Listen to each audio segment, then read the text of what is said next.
My subject is called Uranium, the Deadliest Shapeshifter.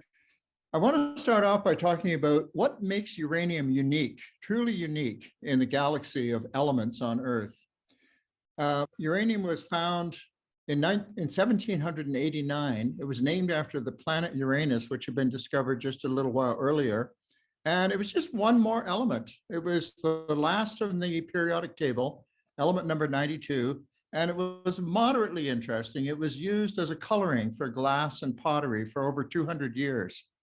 And then in 1896, things really changed. And suddenly uranium became a lot more interesting because Henri Becquerel accidentally discovered the phenomenon that we call radioactivity.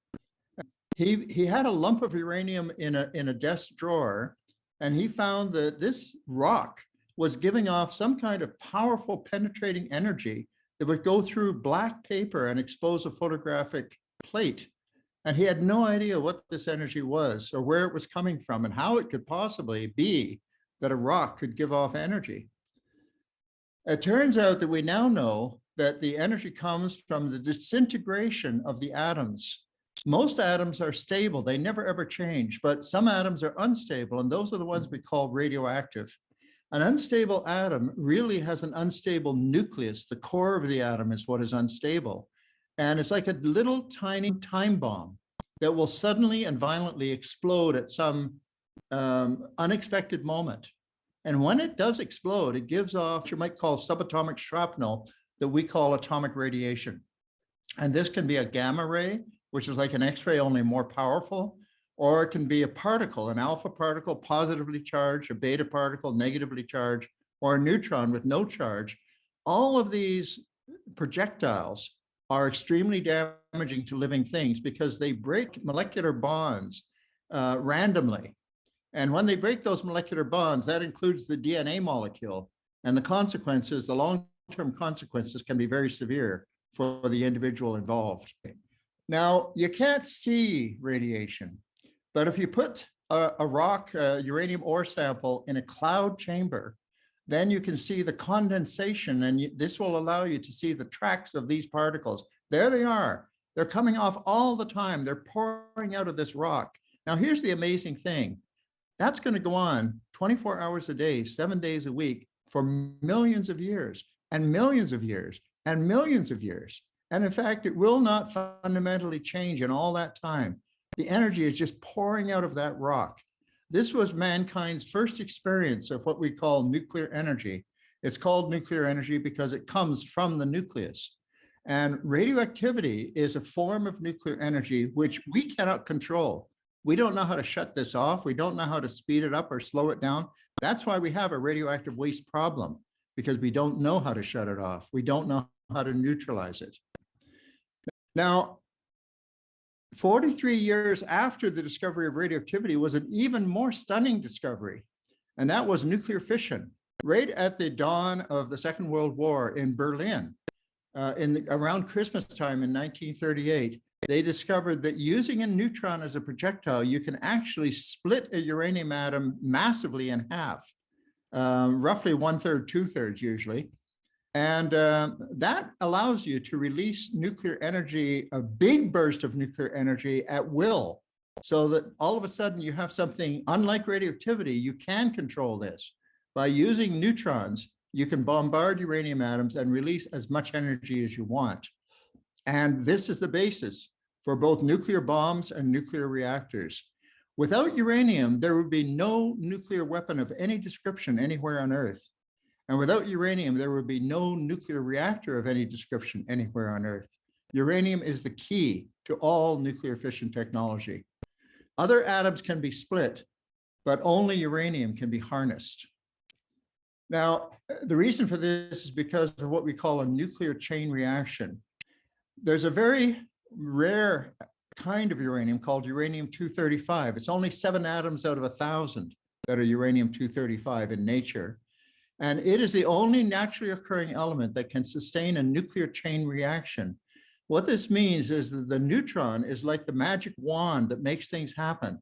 When it strikes the first uranium-235 atom, that atom splits into 2 chunks but it also gives off more neutrons. And those more neutrons allow you to multiply the splitting of uranium-235 atoms. And if you allow this to multiply in an uncontrolled fashion, you have an atomic explosion of enormous proportions.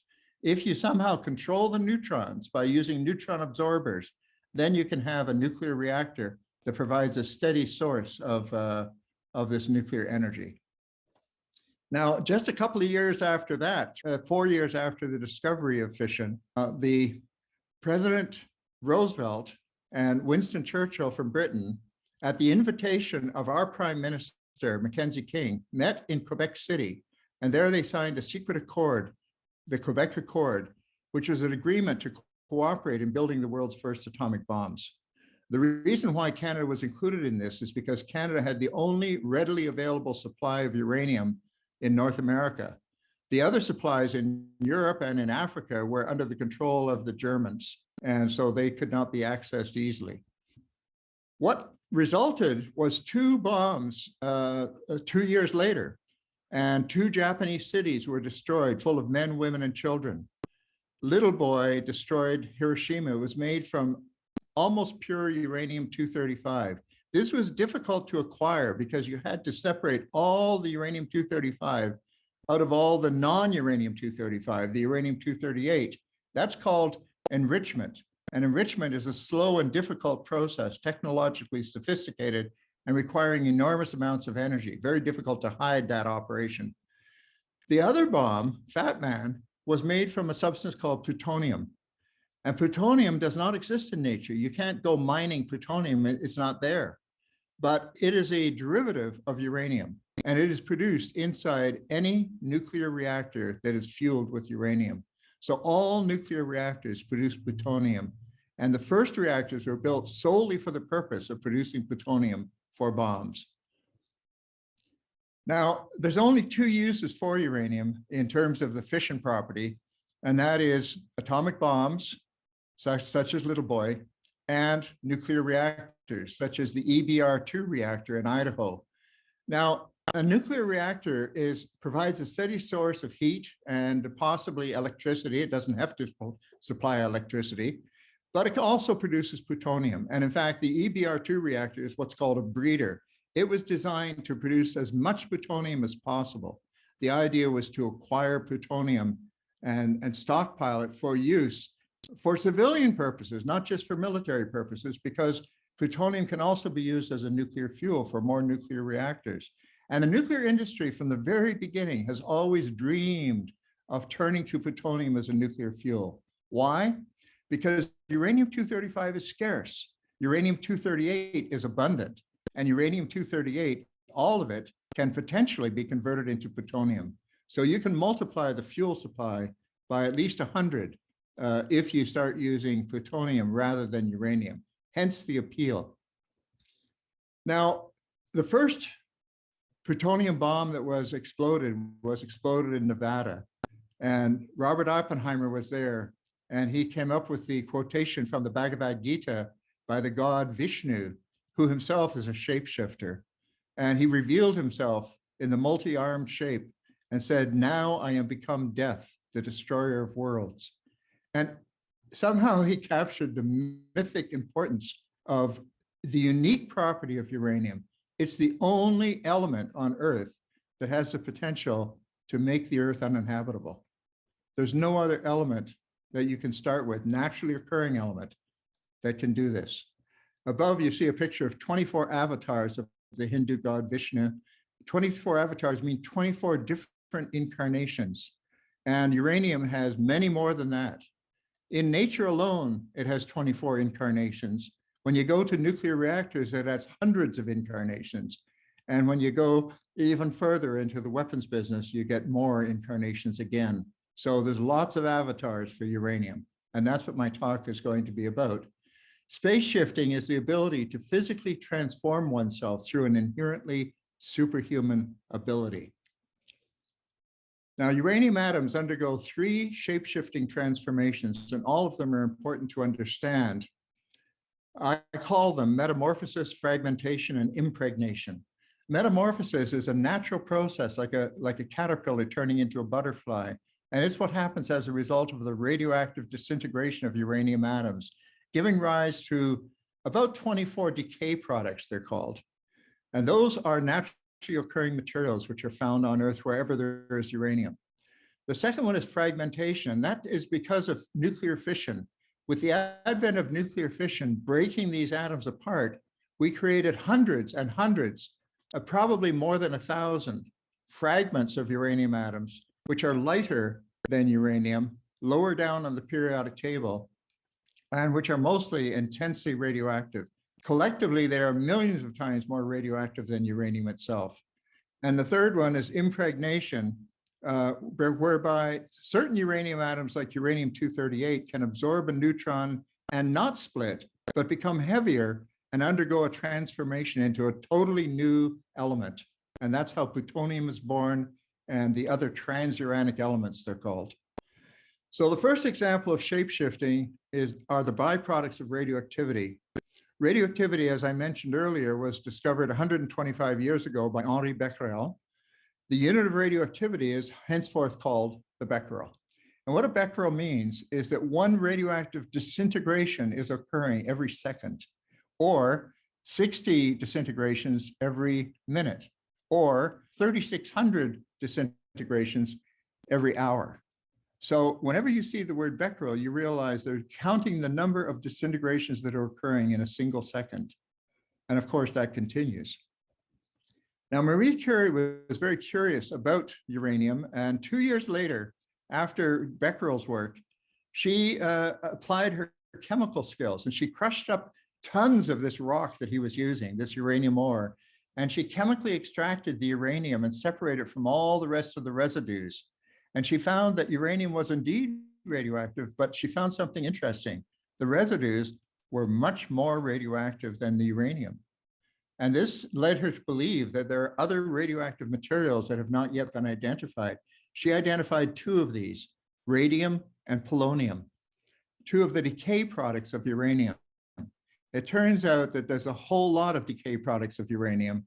It is one of the primordial radioactive materials on Earth. That means it was there from the beginning of the formation of the Earth. And it all down through these billions of years, it has been producing progeny.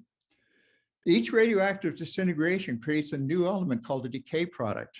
For example, radium disintegrates and becomes radon, which disintegrates and becomes polonium. Now, this is amazing because it's as if disintegration, this radioactive disintegration, which we fear because of the damage it does to living cells, is like a magical portal that takes you into a new world. Radium itself is a heavy metal, which is very reactive. It reacts with all kinds of other elements.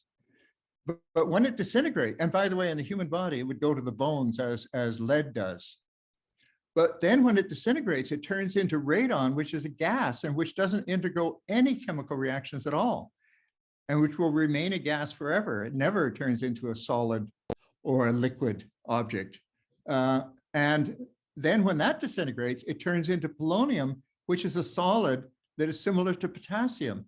And inside the body, it goes into the blood cells and into the soft tissues of the body. So these are totally different avatars of uranium. But please bear in mind that every atom of radon in the whole world started off as a uranium atom.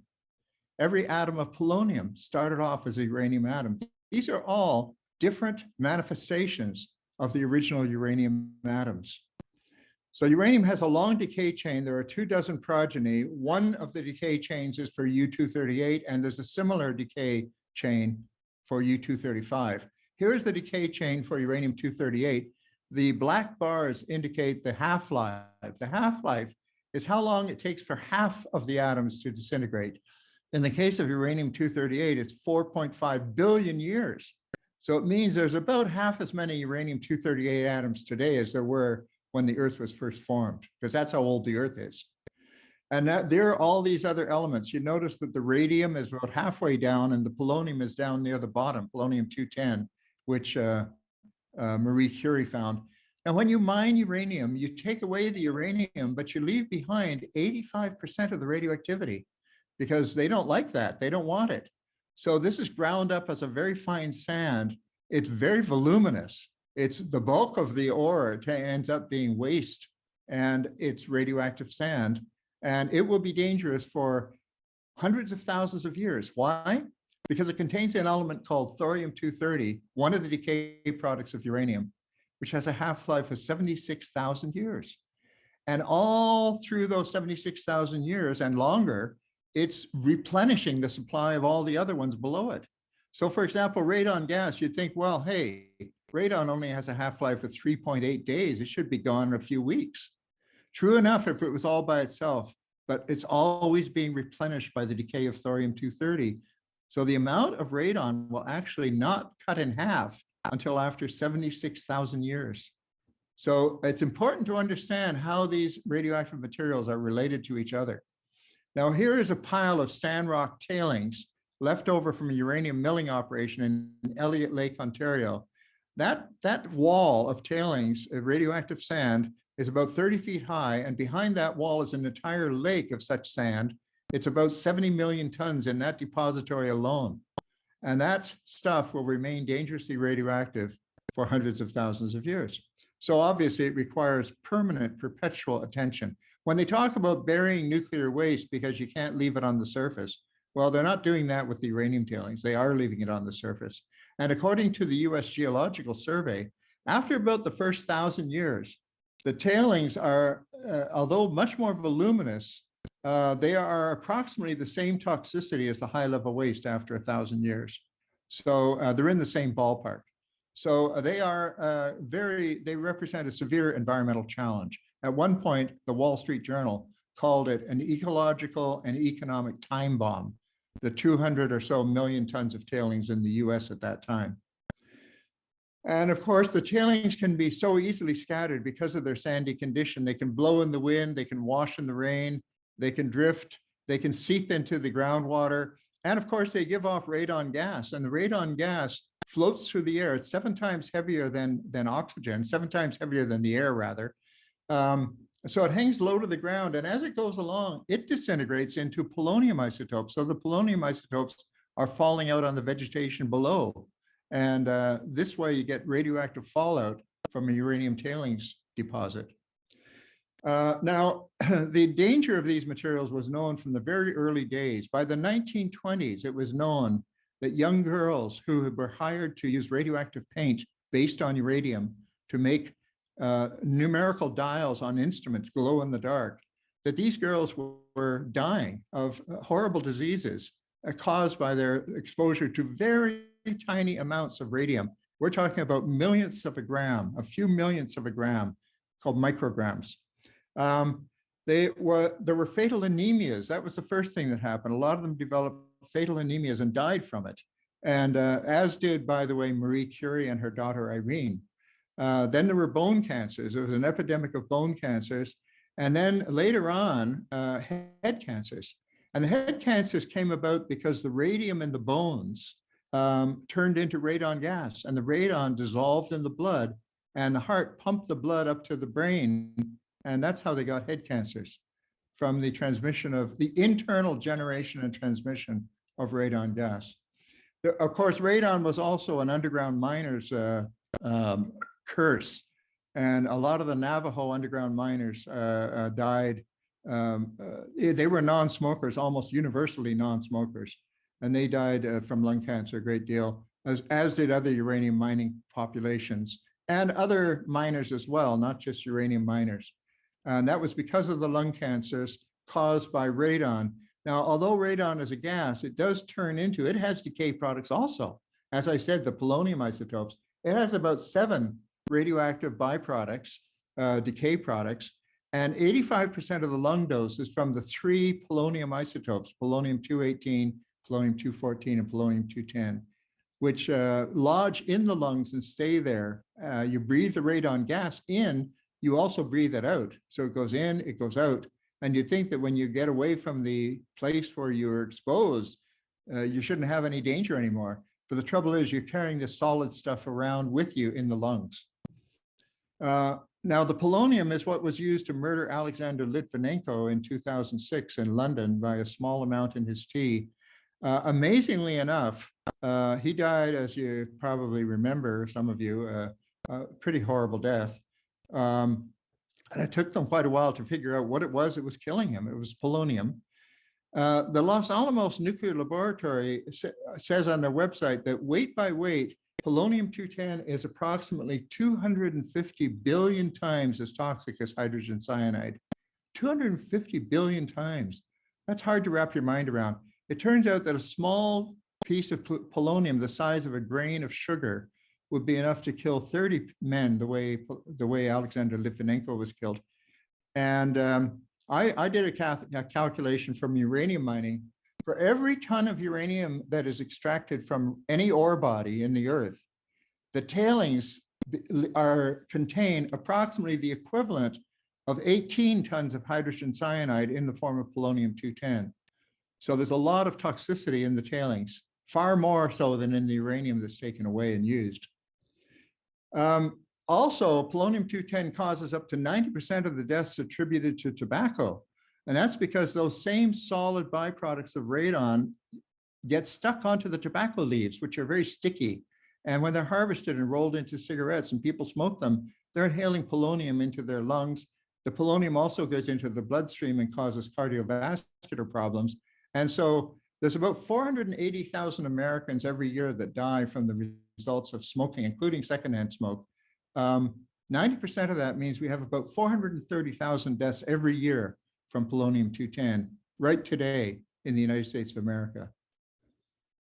Every year, sorry, not every day, excuse me. So I now want to talk about the second example of shape-shifting. That was having to do with what happens in the ground, what happens in nature. But you know, in the ground, it's locked up in the earth. We're the ones who bring it to the surface and scatter it around in the form of a finely ground sand. So we make it far more available to the environment of living things by mining uranium.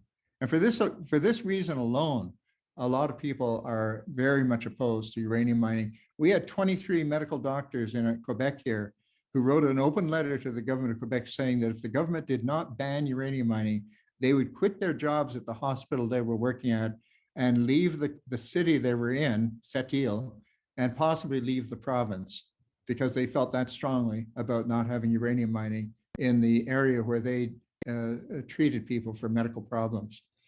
Now, the second example of shape-shifting is from nuclear fission. Uranium-235 atoms are split, producing these broken fragments, becoming hundreds of new radioactive elements.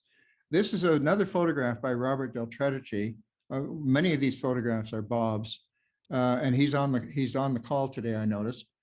When the uranium nucleus is split, this is in Russia. The man in front is called Kurchatov. He's the father of the Soviet atomic bomb. And in the background, we have a monument to the splitting of the atom, the splitting of the uranium atom. And the semicircles symbolize the energy that is released at that moment, because the forces that hold the nucleus together are the strongest forces in the universe. And when you split the atom, you release this enormous energy, which is locked up in the core of the atom. It's ironic that one of the smallest objects in the universe contains the strongest force in the universe. But you also get these broken pieces represented by the hemispheres, which are called the fission products, and they are fiercely radioactive. This man is an actor. He's holding a simulated uranium fuel pellet, and he's saying, "Small wonder," that's the name of the ad, "Small wonder," from the Canadian Nuclear Association. It's saying, can you imagine that you get as much energy from this little pellet as you would from a carload of coal? And it doesn't give off any carbon dioxide when you split it. And he's right. But what he doesn't tell you is that after you use it for that purpose, you can't throw it away. You have to keep your eye on it for the next 10 million years because it has become one of the most dangerous objects on Earth, irradiated nuclear fuel. In fact, this man would be dead as a doornail if any one of those fuel bundles had been used inside a nuclear reactor and it was a used fuel bundle instead of a fresh one. It would look exactly the same, but it would be deadly. This man standing in front of the face of a CANDU reactor, a Canadian type design, with fresh, unused fuel bundles because the reactor has never been started up. After the reactor is shut off, after it has been running for a while, the radioactivity of the nuclear fuel waste continues, and it would be a blast of gamma radiation that would kill any human being. that came close to that core without very special shielding. In fact, when they take the spent fuel out of the reactor, they have to cool it in a big tank of water for, in Canada, it's 10 years. Why? Is that because they're so very hot? No, they're not that hot. Actually, they are hot. But what's important is that they are generating heat. Each one is like a miniature little oven. And if you leave it alone and don't remove the heat as quickly as it's produced, the temperature will go up and up and up. And inside the reactor, that will drive the temperature right up to the melting point of the uranium, which is twice the melting point of steel. So 5,000 degrees Fahrenheit or 3,800 degrees Celsius, just by the radioactivity alone. This is after the reactor has been totally shut down. It's only the radioactivity that melts the fuel, not the fact you've stopped the neutrons, you've stopped the chain reaction. That's not happening anymore. But the radioactivity, that's what happened at Fukushima. 3 reactors melted down, and a 4th one blew itself to kingdom come at Fukushima. And that was all self-inflicted damage. That was not from the chain reaction. It was not from the machinery. It was strictly from the radioactive waste inside the reactors. So the melting of the core and the explosions of these buildings was due to the heat that could not be shut off. Radioactivity cannot be shut off. And that's why it's such a huge problem. Now, here's a list of selected radionuclides in used fuel after 10 years of being out of the reactor. And it's a list of 211 different radioactive materials, most of which were never seen before on Earth prior to 1939. And they're all created inside every nuclear reactor, whether it's a small modular reactor, whether it's a big reactor, whatever kind of reactor it is, believe me, you get the same kind of waste coming out of all of them. And the potential for a nuclear accident is simply the potential for something that will release those materials into the environment. That can happen with any reactor of any description and any design. Don't let anybody tell you that these reactors are safe, because inherently they are not safe. They have mechanisms which are designed to try and make them safe. But inherently, if you disperse the contents of any reactor into the environment, you have a catastrophe. Now, these radioactive fission products are chemical substances which are also radioactive. They have their own unique pathways through the environment and through the human body, depending on their nature. And so here we have a diagram that shows some of these materials. Not all of them are fission products, but some of them are. For example, iodine-131, which has an 8-day half-life. You've heard about this. It goes to the thyroid gland, and 5,000 children in Belarus had to have their thyroid glands surgically removed because of contamination with iodine from the Chernobyl accident. We're now hearing about thyroid problems in Fukushima in Japan, which is not unexpected at all. In fact, it's been reports have been going on for many years already. Each one of these diseases has a certain latency period. You have to wait several years. For thyroid cancer, it's about 5 to 10 years before you really start seeing the increases that we're now seeing in Japan. Now, cesium-137 is another nasty material. It goes to the meat, it goes to the fatty tissues, and that's because of the chemistry of it. And there's where it does its damage. So it becomes an internal emitter. And this is why the meat can't be sold for human consumption, because the animals are contaminated. They're not necessarily sick, but if the humans eat the meat, they could very well get sick. Some of them will get cancer and die. So consequently, that meat has to be taken off the market. It can't be sold. And similarly, strontium-90. Now, strontium-90, you don't hear so much about it, but it's very dangerous as well. The reason you don't hear so much about it is because it's very hard to detect. Unlike cesium-137, which you can see with a Geiger counter, because it goes tick, tick, tick, tick, tick, tick, tick. With cesium-137, you don't hear anything because it gives off beta radiation, which cannot be detected except in close quarters. So unless the meter is very close to it, you won't know it's there. And that goes to the bone and causes bone cancer. And it also goes to the teeth and mother's milk. It causes blood diseases as well. So the health effects of ionizing radiation, as it's called, are well known. The chronic exposures to these insults increases the incidence of cancer, leukemia, and genetic damage primarily. Also strokes, heart attacks, and other blood diseases. And it has now been well established that If for in utero exposure, for infants who are exposed while their pregnant mothers are being exposed, really, it causes low intelligence in young children. It's almost directly proportional to the dose they get as to how it affects the intelligence. But there is a time delay. The onset of disease occurs years or decades after exposure. What happens basically here is that the cells are damaged in such a way that they're able to reproduce, and it takes them a long time to develop into an observable cancer. In the case of lung cancer, for example, the latency period is 20 years or more. But after that 20 years is up, you not only see an increase after 20 years, but you also see that same increase after 30 years, after 40 years, after 50 years. Once you've reached the latency period, the British Columbia Medical Association calls that a gradually flowering crop of radiation-induced cancers. Now, this graph shows the radiotoxicity. Radiotoxicity means when you get it inside your body, when it becomes an inside emitter, how toxic is it? And it depends whether it get lodged, which organs it gets lodged into, and how sensitive those organs are, and how much energy the radiation carries with it, and so on. So the radiotoxicity of 1 year's worth of spent CANDU fuel from just one reactor over a period of 10 million years. And it starts off with a volume of water. What they're talking about here is how much water would you need to dissolve this down to the maximum legal levels of contamination of drinking water. So for each one of these radioactive materials, there's a legal maximum, right? You can only have so much per liter, right? And it's a small amount. And so how much water would you need to dilute all this waste down so that all of the criteria would be met? And the answer is, on the left-hand side, 1 year out of the reactor, it's approximately equal to the volume of Lake Superior. And that's only for one reactor operating for 1 year. So you can imagine why people say that this waste has to be 100% safely contained for millions of years. In fact, the US Geological Survey says even after 1 million years, the amount of water needed to do the same job, to dilute the waste down to the maximum concentration levels permitted by law, would take almost all the water in the Great Lakes for the US inventory at the present. That was all right back in 1978, by the way. So that would be more now.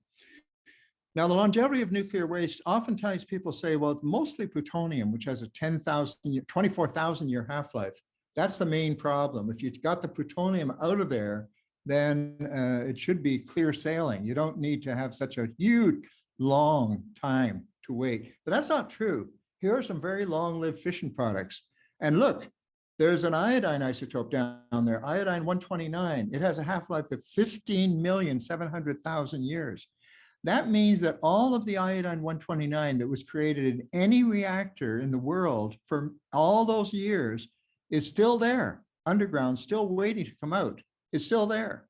And you haven't reduced it hardly at all. There would be some diminution, but it would be very, very slight. Similarly, cesium-137 only has a 30-year half-life, so it's gone after maybe 600, maybe 6,000 years. But look, cesium-135 has a 2,300,000 year half-life.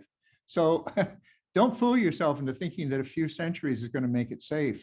This is simply bafflegab from the nuclear industry. They prey on people's ignorance. They know that people don't know this. Technetium-99 has a half-life of 210,000 years.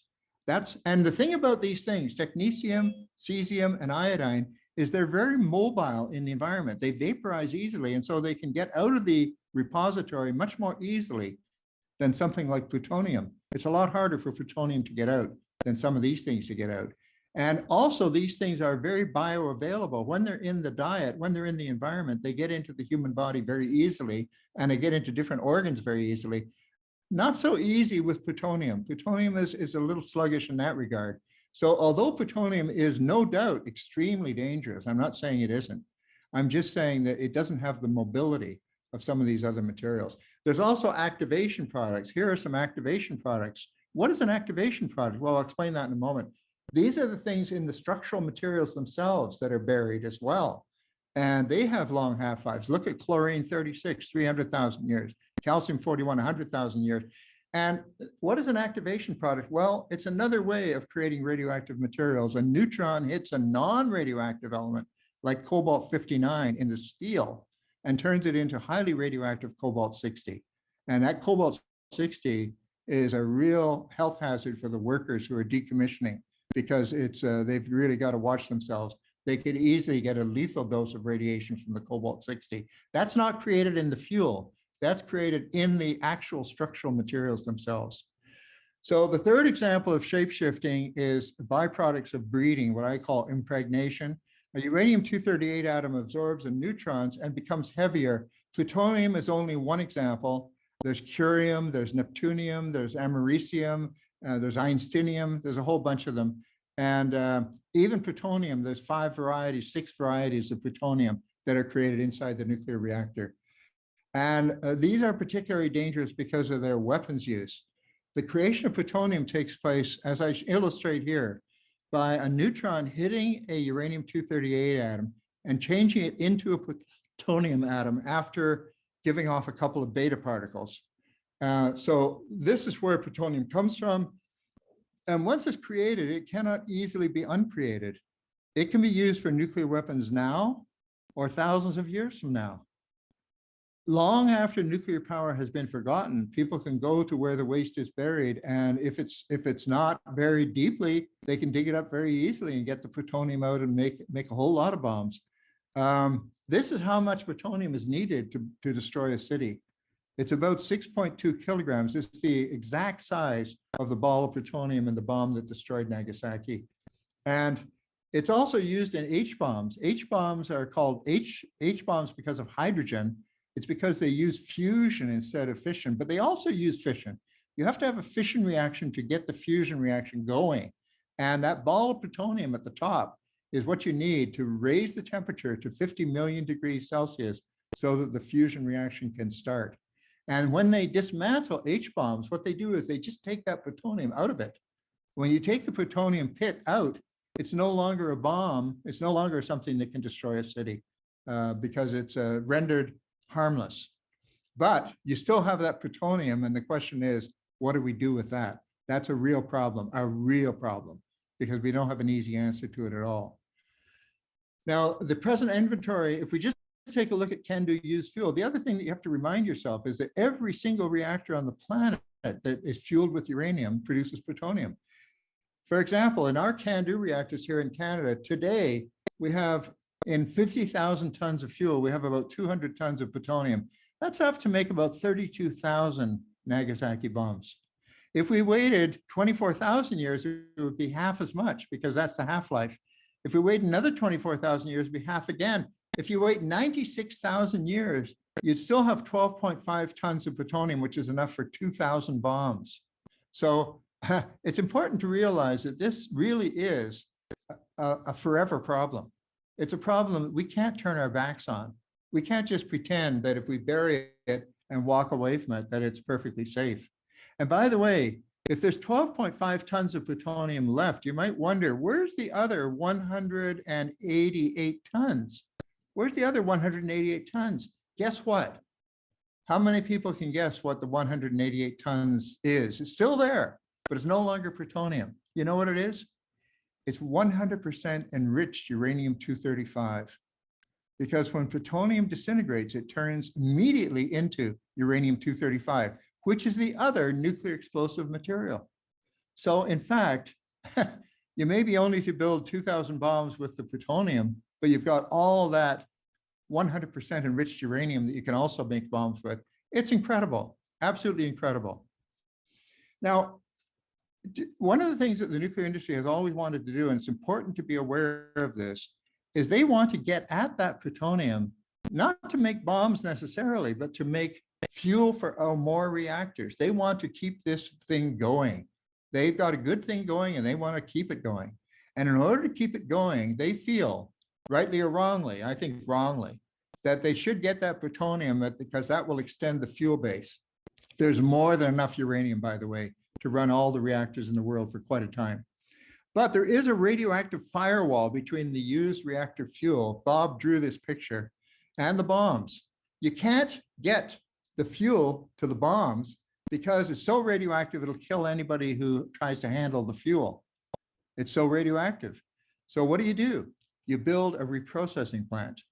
A reprocessing plant removes the firewall. So now you can take the spent fuel, put it in the reprocessing plant, which separates the plutonium from the rest of the garbage. Once that plutonium is separated, it's no longer highly radioactive. That might sound surprising to you because plutonium is an alpha emitter, and the radiation that it gives is an internal problem mostly. Unless it's inside your body and unless it's not in a bomb, it's not likely to really cause you fatal harm. It's inside the body that causes harm. So it's actually fairly easy to handle in the sense that you can make your choice. You can either put it back in the reactor or you can put it into a bomb. And this is the key to proliferation of nuclear weapons, which by far is every bit as much of a global problem as global warming. Global warming is indeed an existential crisis. So are nuclear weapons. How useful are new nuclear plants in combating climate change and also in therefore saving our skin on that account? And the answer is, there is an assumption or assertion that is being promoted by the nuclear industry and not being effectively combated yet by knowledgeable people, that new nuclear power is needed to combat climate change. Renewables are not sufficient. This is a dictum which amounts to a dogma. It is an unproven scientific hypothesis, which is essentially a power play to grab the money, because the nuclear industry realizes that trillions of dollars are going to be made available by governments for reducing greenhouse gas emissions. They want to grab as much of that money as they can. And so they're portraying themselves as saviors. In fact, they're much too slow and much too expensive to make it worthwhile. They're about 4 times more expensive than renewables, and they're about 4 times slower to install than renewables. That's a hell of a disadvantage, but you don't hear so much about it.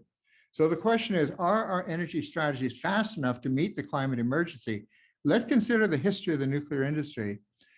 If you look at the World Nuclear Institute data, you see that nuclear energy has been stalled for 25 years. There's 25 years of absolutely flat, arrested development. In 1996, there were 438 reactors. In 2019, there were 442 reactors. That's almost exactly the same number. So nuclear power is going nowhere fast. And the nuclear industry knows it. And that's why they're pushing so hard to grab this money and to build new reactors, because they think that maybe they can pull the fat out of the fire. Right now, they're going down in flames. And around the year 201, the industry announced that a renaissance was on its way. There were going to be thousands of new large reactors built all around the world, and it was going to be glorious. Well, it turns out, as a result of this talk about a nuclear renaissance, there was a sharp spike in uranium prices, which led to uranium exploration activities all over the place, in Virginia, in Quebec, in British Columbia, in various parts of the United States. It was all based on a fiction because there was no renaissance. The renaissance was a fiasco. In fact, if we just there were only a handful of reactors that were actually ordered during this time. If we look at the one in Finland, the Olkiluoto Unit 3, it was originally estimated to cost 3 billion euros. By 2012, it was up to 8.5 billion euros, and it could possibly be going to 11 billion, which is about 16 billion Canadian dollars. So huge escalation. Also, it was originally supposed to start up in 2009. It only started up now.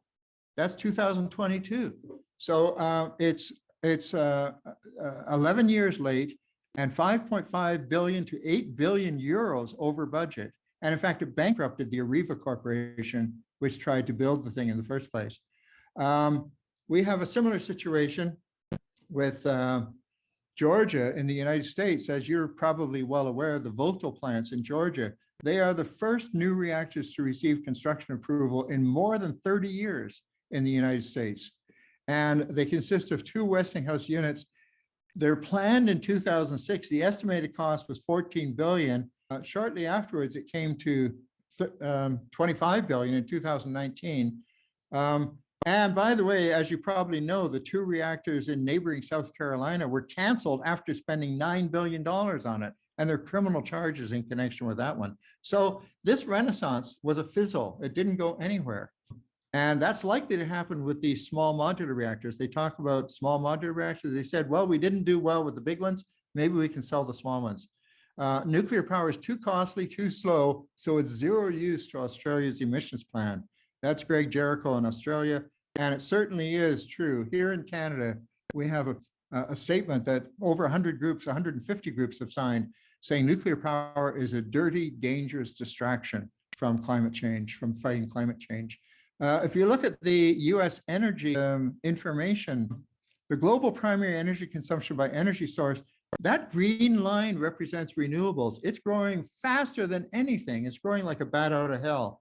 And that's really the fastest, cheapest thing to do for the short term. Now, whether that can do the job completely, we don't yet know, but we do know that it's the best thing to do now. It's the fastest way to get results now. And we should see what it can do before we turn to other alternatives. And nuclear should not be the first choice.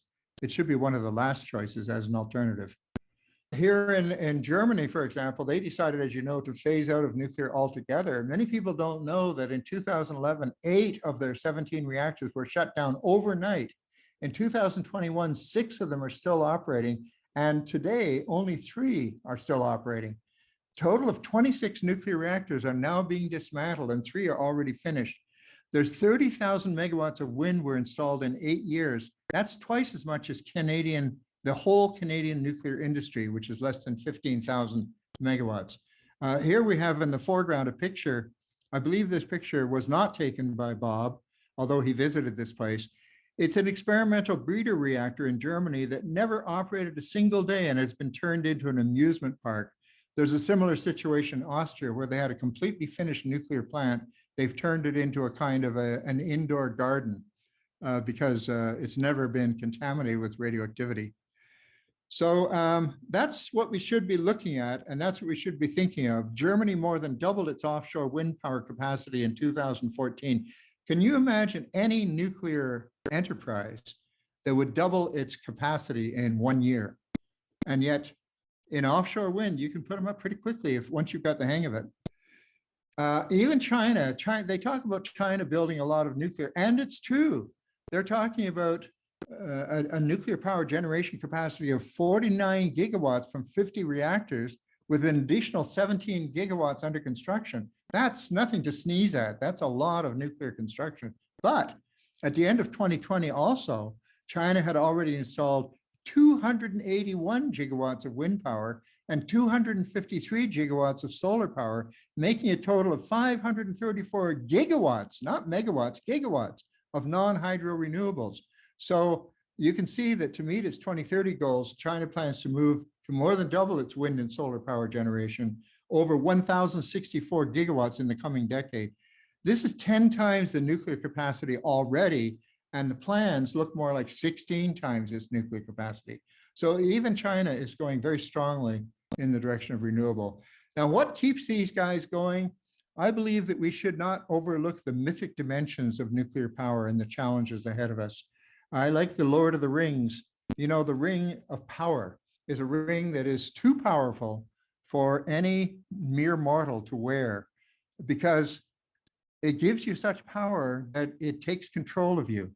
And you find that instead of you being the master of the ring, it is the master of you. And I believe that that's what we're facing with nuclear technology. That nuclear technology has this fatal fascination for intelligent and ambitious people that once they put that ring on, they just can't take it off. They'll do anything to keep the enterprise going. And here's another picture that also has mythic connotation from Robert Del Tredici again. These young women, in Kazakh women, have just learned on the day this picture was taken that high-level liquid radioactive waste was dumped into the Techa River that flows past their village decades ago, explaining a rash of terrible diseases that took place over the intervening years. High-level radioactive liquid waste results from the reprocessing of irradiated nuclear fuel to recover the plutonium for use as an explosive or as a fuel. The medical doctors in this area in the Soviet Union were not allowed to use the word radioactivity. They were told to use the word vegetative syndrome, that your men and women and children are dying of vegetative syndrome. So that's the end of my talk. Thank you very much. And I hope it's been of some use to you.